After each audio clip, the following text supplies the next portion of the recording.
I've explored many abandoned buildings over the past 2 years, but the scariest was an abandoned mall I explored once with a friend. It was late at night, and it took some work to get into the shopping center as it was locked up tight. We had to get onto the roof of the mall by going through a multi-story parking ramp that was next to it, also abandoned. There was a 10-foot wall we found and piled random things and debris against the wall so that we could climb over.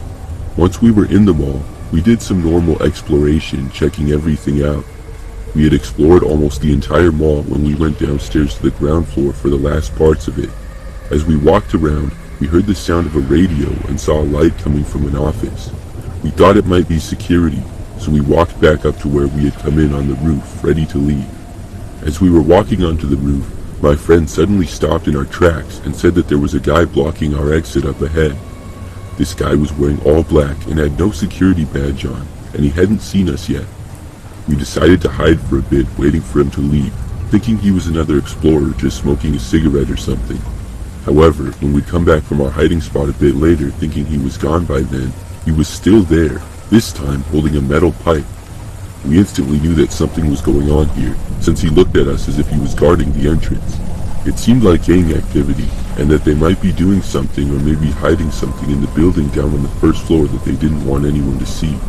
We went back down to the second floor and hid in a display window that was hidden from the rest of the floor. We were there for like 20 minutes at most, but it felt like years, heart pounding the whole time. We heard another man walking around our floor, dragging a piece of metal across the floor. My friend and I had no idea if maybe somebody had seen us walking around, or if they knew that we were in the building. But we didn't want to take any chances since these men looked sketchy.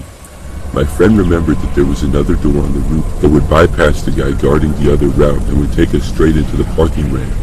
We decided this was the best plan to get out without anybody noticing. We waited for the guy to leave our floor and decided to make a break for it to find the door. We couldn't rush or run as it would be easy to hear somebody running around in the abandoned mall, so we quietly sneaked around the back rooms until reaching the other door. We found our escape, but it was blocked by debris. We took a risk with the noise at this point and started pulling the debris away from the door, and my friend kicked the door open loudly. We sprinted across the roof, and I have no idea if anyone saw us because I was occupied in getting out there fast. We finally got into the parking ramp and made our way down to the bottom. There we saw there was another presumably gang member sitting in a blacked out Ford Transit van. The engine of the car was on, and I'm guessing the guy was in charge of guarding the entrance to the abandoned parking ramp. Whoever these people were, they clearly did not want anyone entering the abandoned mall. Maybe we just got caught in the mall at the wrong time, but we still weren't going to take any chances. At this point, our only option was to find a fire exit to the outside. The fire exit we found was screwed shut, so I basically launched myself through the door, which luckily flew open, and we got out and climbed down to the main road and onto the street. The only thing I can think of being all coordinated as the guys were and how they were dressed was gang activity. Once again, we had no idea if they originally knew that we were in the mall or not. Probably not, but we didn't want to take any chances with them, especially if they thought we saw something. That day has stuck with me as a scary moment in my life. I'm still exploring, but just being more careful with places I choose to explore.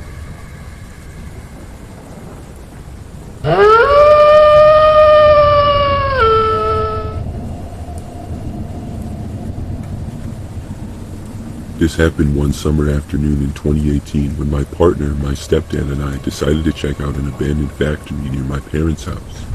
We were just picking up my partner when we passed by it, and without thinking much about it, we started talking about exploring the place. My stepdad, who tends to act on impulse like us, pulled over right by the building and we decided to go for it.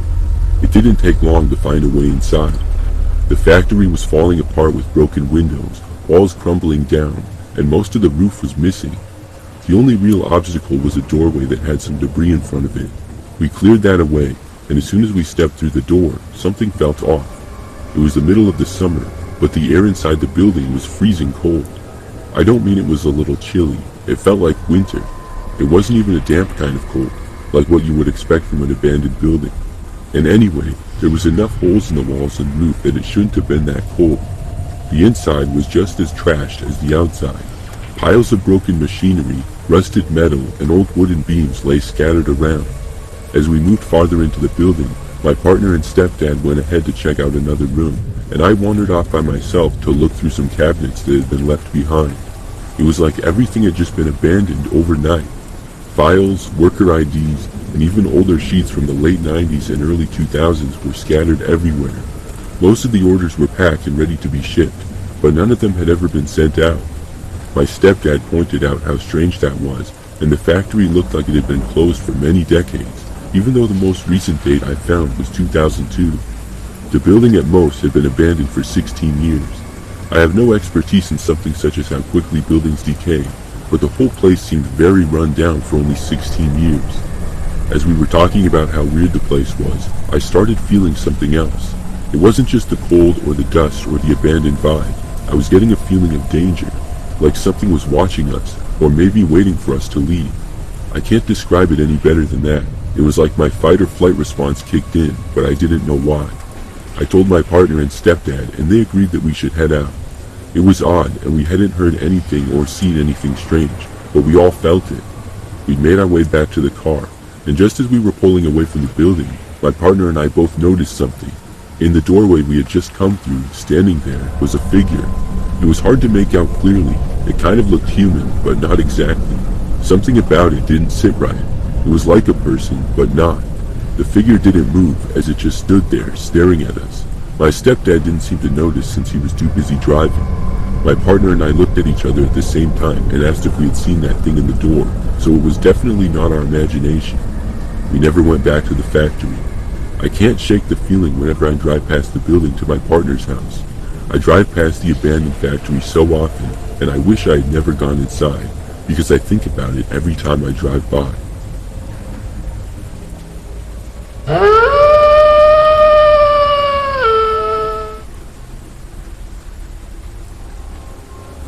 About a 30-minute drive from where I live, this big retirement home building has been left abandoned since 2014.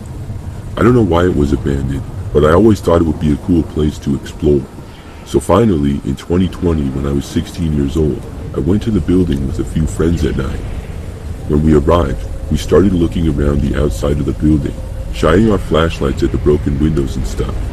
Suddenly, one of my friends stopped in his steps and said, "I don't think it's a good idea to go inside now," and pointed out two reflecting dots in one of the windows. We still wanted to check out the building, but we decided to come back in the morning since it would be safer during the day. The next morning, when looking through the window where we saw what could have been a pair of eyes, we saw nothing at all that could reflect light. I found this a bit strange, but we were determined to get inside. We found a small open window that we could fit through and went in. It was quite a cool place. There was a lot of graffiti and stuff, and we decided to explore. Eventually, we walked next to the room where we saw the reflecting lights the previous night, and looked around in it, but found nothing.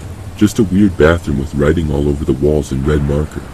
I found it kind of creepy, but there was graffiti everywhere, so we thought nothing of it. Everything was going smoothly until we were on the highest floor of the building. We were casually walking around through the hallway when one of my friends and I heard voices coming from the floor below us where we had just come from. My friend and I forced the other friends in our group to be quiet, and we all heard some voices that sounded like it came from about 2 or 3 men. We wanted to leave as soon as possible, but the building was designed so that we had to walk down the stairs next to the voices we heard out in the hallway that would lead us to an exit. So we finally walked slowly and silently down the first set of stairs.